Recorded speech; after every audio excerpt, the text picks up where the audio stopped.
Amazon and iRobot under the UK microscope, your news update, and we check in with Arbitrage Trade Assist on this edition of Arbitrage News Weekend, starting right now.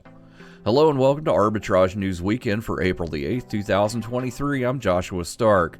The purchase of iRobot, a robot vacuum manufacturer by Amazon, is now under scrutiny by British antitrust regulators, with the $1.7 billion deal facing further investigation. The Competition and Markets Authority announced on Thursday that it is examining whether the acquisition will result in a significant reduction in competition within the UK market. As a preliminary step, the UK regulator has requested feedback on the transaction from any interested party. Concerns about Amazon's expanding market power have already prompted the Federal Trade Commission in the U.S. to review the deal. Consumer groups raised concerns last year when the deal was first announced. Regulators announced on Thursday that the organization responsible for ChatGPT will present solutions to address data privacy issues that led to a temporary ban of the artificial intelligence chatbot in Italy.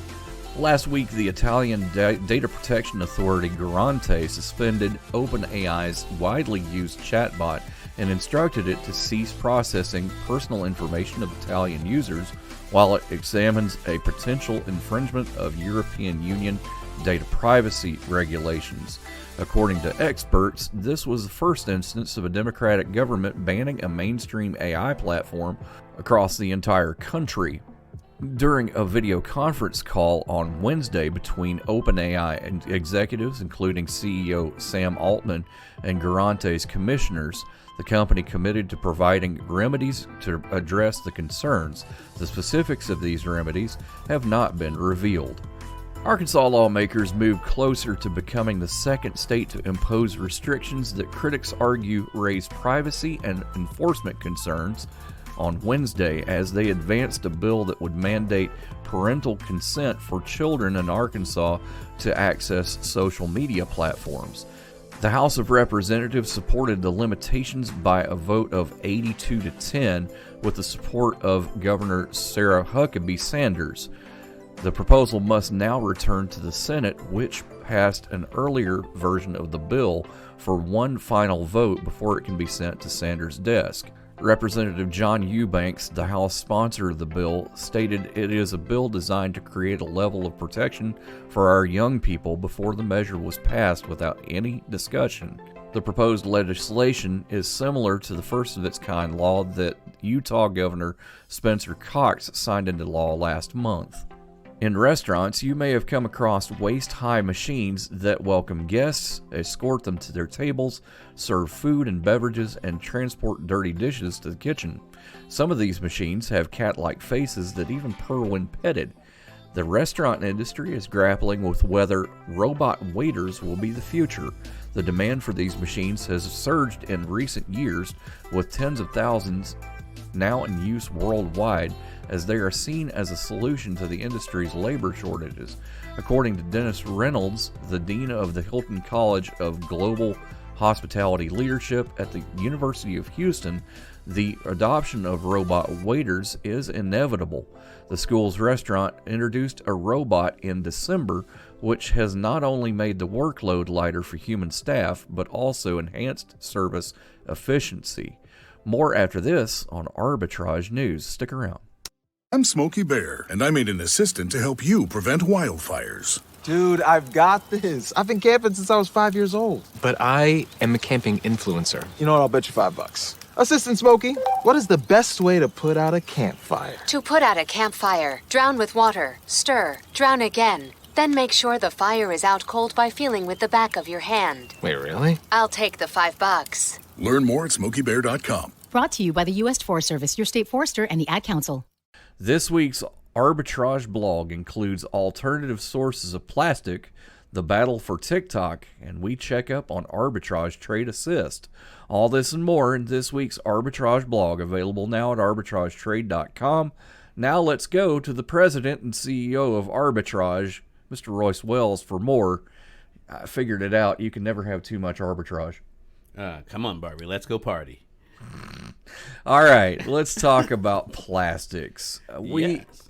use a lot of plastics. Royce, that polyester shirt that you're wearing, Cotton, sir. is it cotton? Is it Yeah, cotton? it's not polyester today. We're moving up. Not- Arbitrage Trade Assist is helping. Not today. Not today. We'll talk about arbitrage trade assist later on in the show, but right now we're talking about things that are petrol-based, petroleum-based, including grocery store bags and cars and, that sort of Barbie. thing.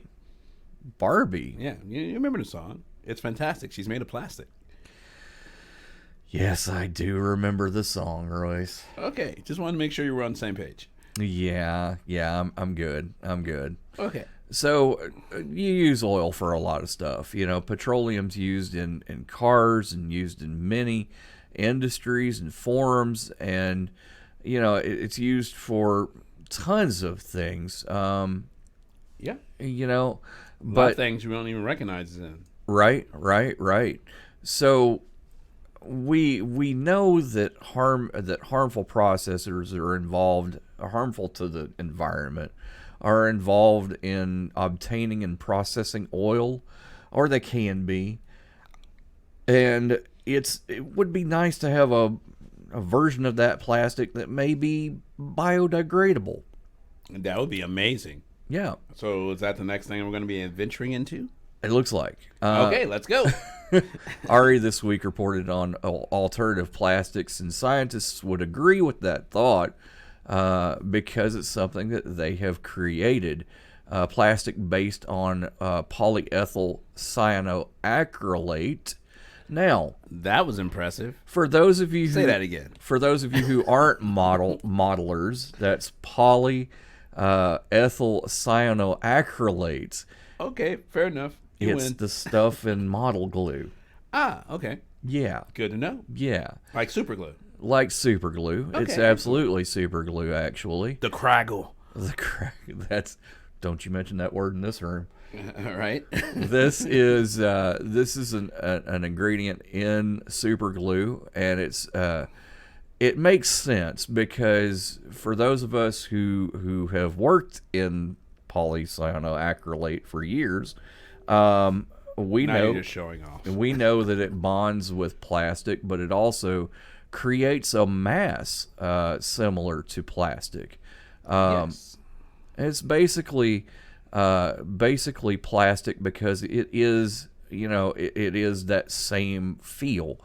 And its added benefit is that it's 93% recyclable into clean starter materials, even when mixed with other materials like plastic, aluminum waste, and paper. The biggest question is what would it replace? Probably not your shirt, Royce. No, not my shirt. Not this time. My Hawaiian shirt, maybe. Right. But packing foam, disposable cutlery, plates, and cups are all considered hard plastic and therefore could be replaced with this. Oh, nice. Okay. Yeah. I'll take it. All right, more after this. Hey, wouldn't it be great if life came with a remote control? You could hit pause when you needed to, or hit rewind, like that time you knocked down that wasp's nest. Uh-oh. Well, life doesn't always give you time to change the outcome, but prediabetes does. With early diagnosis and a few healthy changes, you can stop prediabetes before it leads to type 2 diabetes. To learn your risk, take the 1-minute test today at doihaveprediabetes.org. Brought to you by the Ad Council and its prediabetes awareness partners. When might you be buzzed? When you suddenly love everything. You guys! I love this song! I love these nachos. I love our kickball league! Ugh! I love this guy! What's your name? You know what I'd love? A ride when it's time to head out.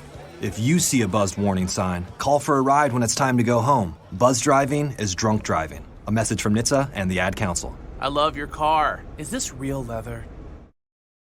To protect her home and family in a disaster, Karen was willing to wade through water, mud, and insurance paperwork.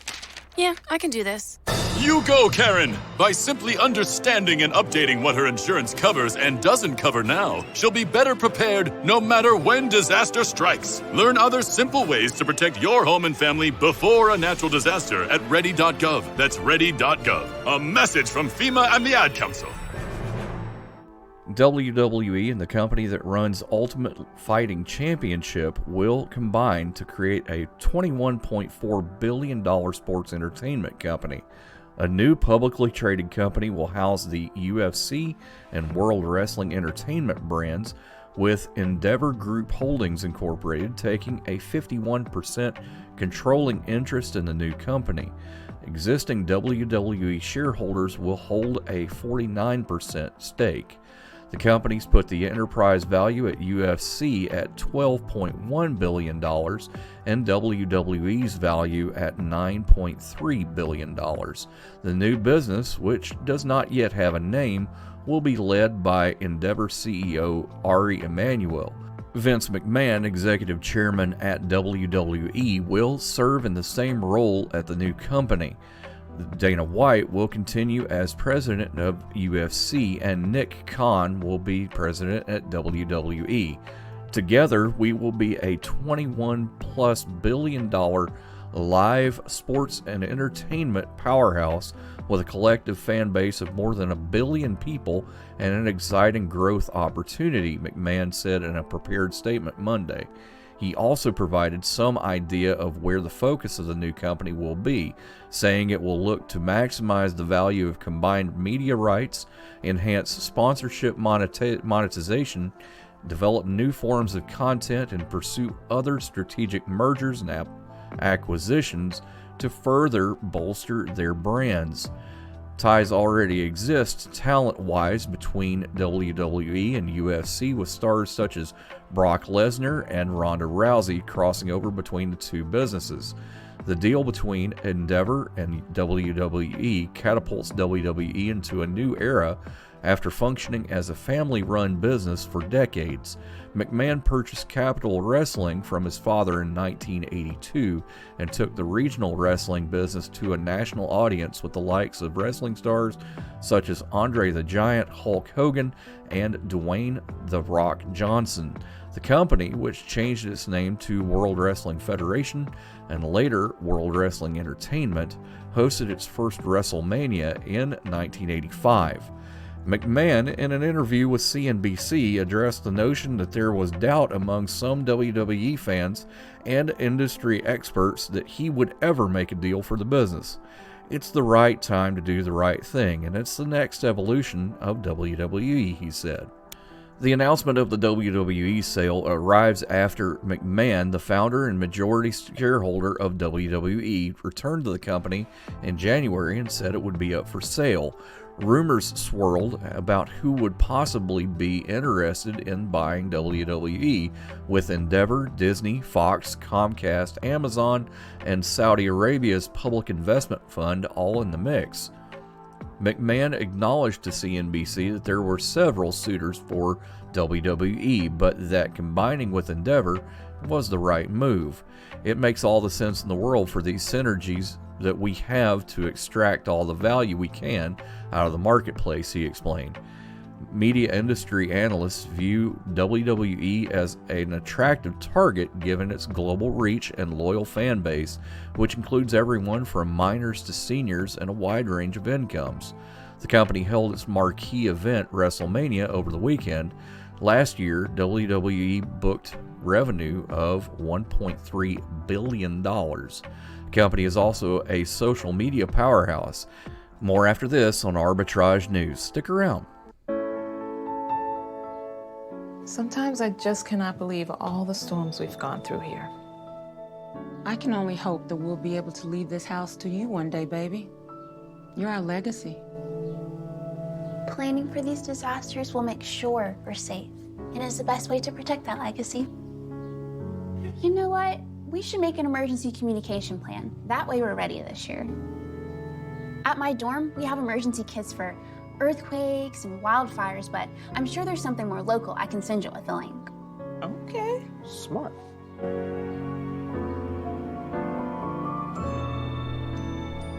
protect your legacy. Visit ready.gov/plan for the tools and tips you need to start your emergency preparedness plan today. Brought to you by FEMA and the Ad Council.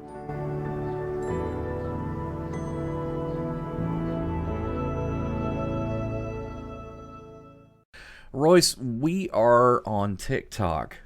I know you're aware of that. Oh no, the Chinese, they're coming. Maybe. Okay, let's go. Maybe. But of course, under pressure of the U.S. government, TikTok's facing the possibility of a nationwide ban, if they don't sell to an American company, which really, to me, sounds like strong arming. How do you ban that? You can't ban that. Well, you can ban an app, but how do you police that? And how do you police it once it's already released? Just allow it to be updated? What? Maybe that's a thought. Or it's taken away from all the app stores and things like that. Maybe I've heard that they have American servers, so they probably would cut off access to the American servers for that. But it's app. internet. You can't turn off the internet. You can turn off the internet. Haven't you seen the IT crowd, man? You can do anything with the internet is turn offable, sir. Yeah, I'm starting to believe a lot of things. I need a tinfoil hat and a couple of minutes, if you don't mind. Okay, no problem. But let's talk about the battle for TikTok here. Now, millions of people use TikTok every day. What? The tinfoil hat and TikTok? Right. And TikTok. Yeah, absolutely. Okay. All right. 150 million people use TikTok every day. It's one of those things. Crazy, staggering number. I know, right? I mean, how many people are there in the U.S. currently? What is it, 300 million? Roughly, yeah. Yeah. Roughly. Something like that. Sorry for not checking my stats before we went on the air, but I mean... How could you? I mean, you're probably talking 40 to 50% of people in the United States using this app every day. I'm hoping less, but... Think about that, though. Think about that. Do you know of anything?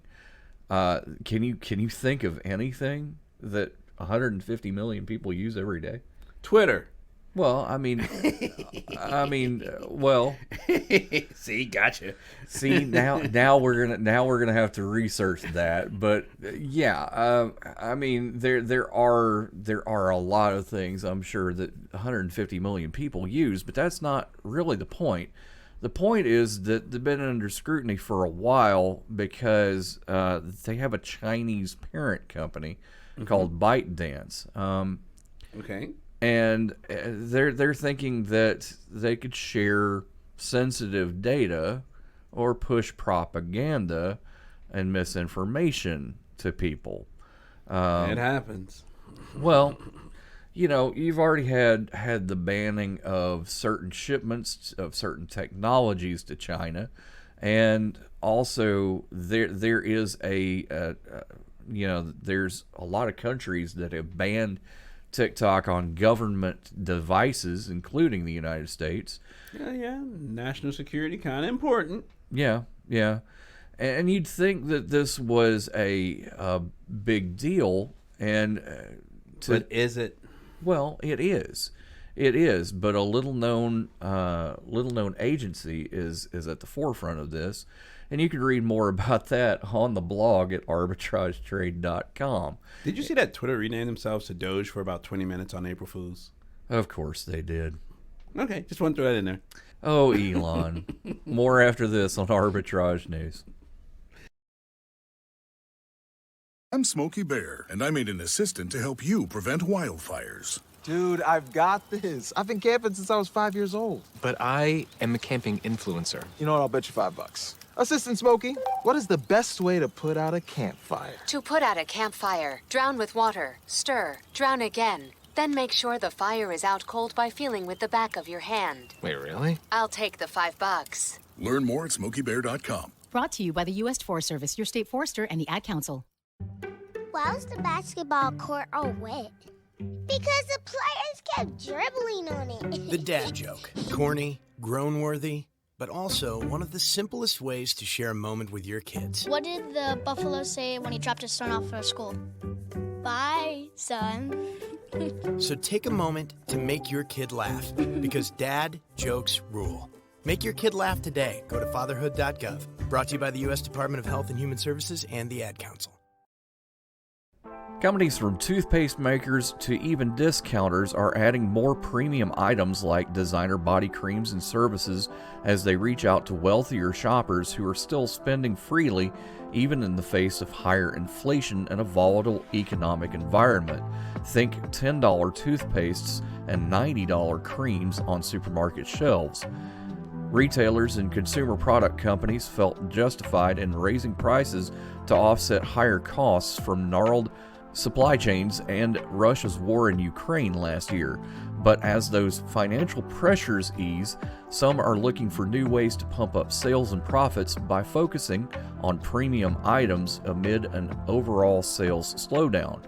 If you want to hedge against the economic challenges, you hedge your bets by chasing after the upper income, said Marshall Cohen, Chief Industry Advisor at market firm Circana. Many companies that normally cater to middle-income shoppers are unleashing a bevy of premium items in an attempt to grab consumers with more money to spare, but that would leave fewer options for consumers with less money to spare. Walmart, for instance, features high-end $90 creams in its beauty aisles at select stores. Ketchup maker Heinz released a line of chef-inspired condiments called Heinz 57, including an 11.25-ounce container of infused honey with black truffle that costs roughly $7. Last year, Colgate-Palmolive made some waves by announcing its $10 3-ounce stain remover toothpaste, its first in the U.S. at this price, noting that premium products were essential to raising prices. Meanwhile, Five Below, a chain known for selling toys and other impulse items at $5 and below, is creating a new store within a store prototype, Five Beyond, which sells items at $6 and higher. Last year, the Philadelphia chain converted 250 of its 1,300 stores to include its higher price section and plans to expand that conversion to another 400 stores this year. Five Below CEO Joel Anderson told analysts on a call in January that those who buy Five Beyond items spend more than twice as much as those who only buy Five Below items. Some, like Chipotle Mexican Grill, have even publicized that they are not pursuing discount-loving shoppers. The restaurant chain has been frank over the last year about how its price increases have scared off lower-income consumers. Last fall, it introduced garlic guajillo steak, a limited-time offering that was pricier than regular steak. In a conference call with investors in February, Chipotle chairman and CEO Brian Niccol said that the chain, which raised prices by 13.5% in its most recent quarter, is seeing higher-income customers visit more often. "We made the decision not to go chasing people with discounts," Niccol said. "It's not what our brand is, and that's not what we're going to do." Critics like Rakeen Mahbood, chief economist at the Groundwork Collaborative, believe such moves will only increasingly shut out the less economically fortunate. As products get more expensive and companies are focused more on the wealthier segments of our population or our consumers, everyday people are increasingly underserved and increasingly unable to afford the products that they need, Mahbood said. When AMC Entertainment, the world's largest cinema chain, announced in February it was rolling out a new 3-tier pricing system at all of its locations by year-end that would require customers to pay more for better seats, actor Elijah Wood, best known for his portrayal of Frodo Baggins in Lord of the Rings film trilogy, blasted the move on Twitter. More after this. Hey, hon, what you doing with your phone? Taking pictures? No, I'm asking it questions. Like what? Hey, Bobo, do flowers have best friends? I'm sorry. I'm afraid I don't know that. Hey, follow me. I want to show you something. Look, flowers do have best friends. Whoa. Some answers can only be found in nature. Discover the unsearchable. Visit discovertheforest.org to find a trail near you. Brought to you by the United States Forest Service and the Ad Council. What is dedication? My daughter is biological and my son is adopted. I love them both so much. from the morning when you wake up to putting them to bed at night and every moment in between. I think a parent's job is to protect our children, but also prepare them for the world so they become good, kind human beings. That's dedication. Find out more at fatherhood.gov. Brought to you by the U.S. Department of Health and Human Services and the Ad Council. We have a new product, and we are excited about it. It's been rolling for, what would you say? About 5-6 weeks. Public's been 5 or 6 weeks. We've Yes. had it in beta for some time, and we're proud of rolling it out. And it's called Arbitrage Trade Assist. Yes. Now, Royce, what is Arbitrage Trade Assist in a nutshell? It is an assistant, actually. It is meant to help you trade if you've ever traded before, and basically help you manage your risk while also helping you get out of positions when trading. A lot of people set an arbitrary number and say, I want to get out at this. Well, if, the math or the computers go against you, then you wind up losing. Well, we don't like losing, so we created this little bot to say, hey, if you know how to trade, go ahead and put your order in and we'll help you get out of it.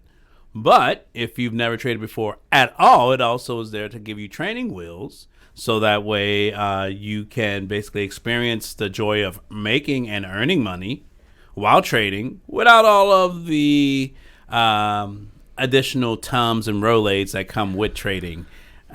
Boy, you can definitely have those, can't you? Oh, yeah, because it's a roller coaster, but with money. Well, I can definitely tell you, we've been,